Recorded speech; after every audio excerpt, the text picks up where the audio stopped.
I'm Anna Grabowska, and it's a pleasure to meet you for this assessment and class.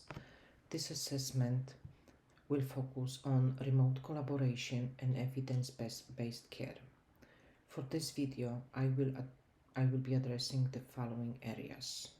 For Area 1, I will propose an evidence-based care plan to improve the safety and outcomes for a patient based on the Villa Health remote collaboration on evidence care media scenario. For Area 2, I will identify ways in which EBP model was used to help develop the care plan. For Area 3, I will reflect on which evidence was most relevant and useful when making decisions regarding the care plan. For Area 4, I will identify benefits and strategies to mitigate the challenges of interdisciplinary collaboration to plan care with the context of remote team. The scenario presented by Villa Health focuses on a collaboration of clinicians of different backgrounds and settings to provide care for a 2-year-old patient named Caitlin at Valley City Regional Hospital. For the second time in 6 months, Caitlin was admitted to the ER for pneumonia.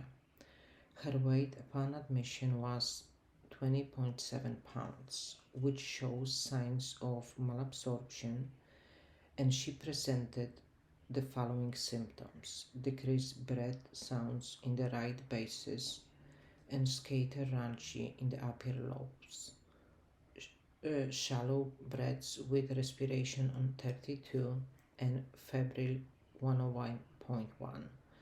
After further evaluation, Caitlin was diagnosed with cystic fibrosis by Dr. Erika Copeland. Dr. Copeland and her team was immediately challenged by Caitlin's primarily pediatrician Dr. Walter Benjamin from her rural hometown of McHenry, not having experience with or good resources in training patients with cystic fibrosis. In other words, Caitlin's pediatrician and social worker Madeline Becker could not contribute much to her care. As a result, Dr. Copeland saw a need and opportunity to form a collaborative effort to identify an evidence-based care plan to treat Caitlin. Dr. Copeland's team included Virginia Anderson as the nurse, Rebecca Hugo as the respiratory therapist, and Martha Simpson as the social worker. The team was tasked to work collaboratively with each other as an interdisciplinary team and with Caitlin's pediatrician and social worker to come up with an evidence-based care plan to treat Caitlin and make sure that Caitlin's mother Janice would be trained and confident enough to take care of her at home. Area 1 proposed an evidence-based care plan. For Area 1, I will propose an evidence-based care plan to improve the safety and outcomes for Caitlin's as if I were part of the team. I will note areas in which further information or data could have been useful in developing the care plan. Before I do that, it's important to understand the nature of what we are dealing with.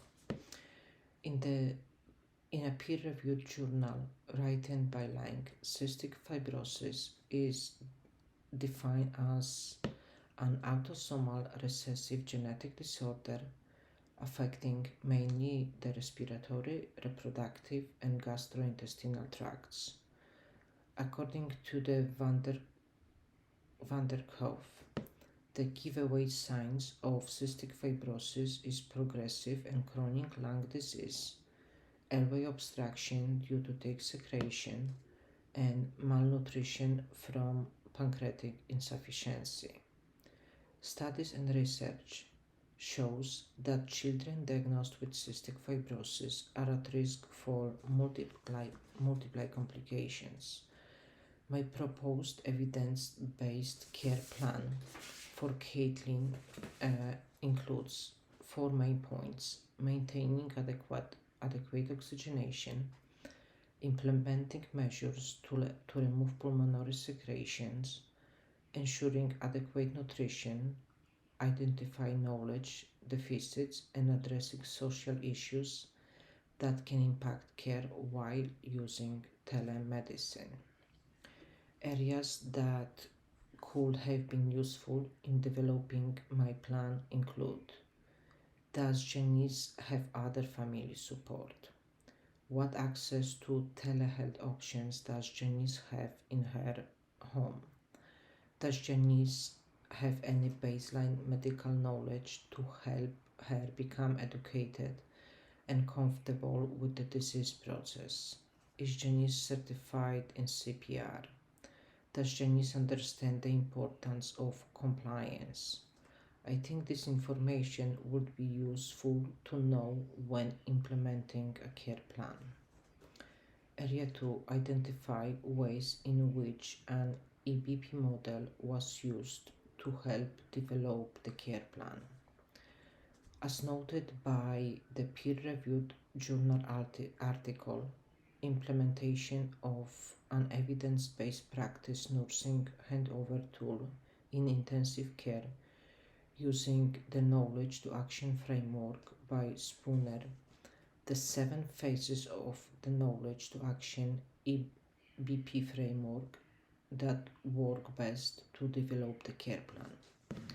Phase 1 is identify problems. In this is used in creating my care plan by referring the symptoms as problems. Knowing the disease process and possible complication help identify all possible problems. Phase 2 is adapt the knowledge used to local context. I would make sure Janice would be able to make the education simple enough to retain information to help. Teaching would be verbal, written, and through Zoom or Microsoft Teams. Phase 3 is identify barriers to use of knowledge. I would use the teach back method to make sure Janice learn the knowledge and ask questions like: can Janice perform percussions correctly on Caitlin's? Does Janice know the importance of a smoke-free environment? Phase 4 is select, adapt, and implement interventions. This can be used to identify if Janice has any knowledge deficits. Phase 5 is monitor the use of implemented knowledge. This is used when Janice is home and maintaining Caitlin's care, and can she monitor for signs and symptoms of inadequate gas exchange and or malnutrition. Phase 6 is evaluate outcomes related to knowledge use. This answers the question if Janice had retained knowledge by how well she followed recommendations. Question like: had Kathleen been readmitted to the hospital? Is Janice utilizing telehealth medicine? Would be answered. Phase 7 is sustain appropriate knowledge use. If Janice is able to retain her knowledge and use telehealth along with online support group, she will be able to provide safe and effective care to Caitlin. When evaluating the positive benefits to patient outcomes, Lynn states that using telehealth enhances patient satisfaction and outcomes due to the fact patient can receive care from a doctor who is not close to home. It allows patients with chronic illness to receive better and precise care related to their specific diagnosis. Using telehealth also would make it more convenient for Janice as well as save her from traveling to the doctors. When evaluating outcomes, the multidisciplinary team can ensure that Caitlin is doing good without any recent hospital admissions and continuing to coordinate care with her designated accredited cystic fibrosis care center. Area 3. Reflect on which evidence was most relevant and useful when making decisions. Reflecting on which evidence was most relevant and useful when making decisions regarding to the care plan, I feel that the 2019 peer-reviewed journal from Lang was the most helpful because it was supported by telehealth study conducted on patients with cystic fibrosis. The article provided good insight into cystic fibrosis and discussed the benefits and challenges of telehealth at the same time. The article being peer reviewed and published within the last 5 years help make it a relevant and credible source. As a result, I feel that using telemedicine is the largest part of my care plan because Caitlin lives far away from the doctors and it will allow Janice excuse me to help right to have help right at her fingers. It will also allow Caitlin's interdisciplinary team to conduct and manage her care from multiple locations. Excuse me. Area 4. Identify benefits and strategies to mitigate the challenge.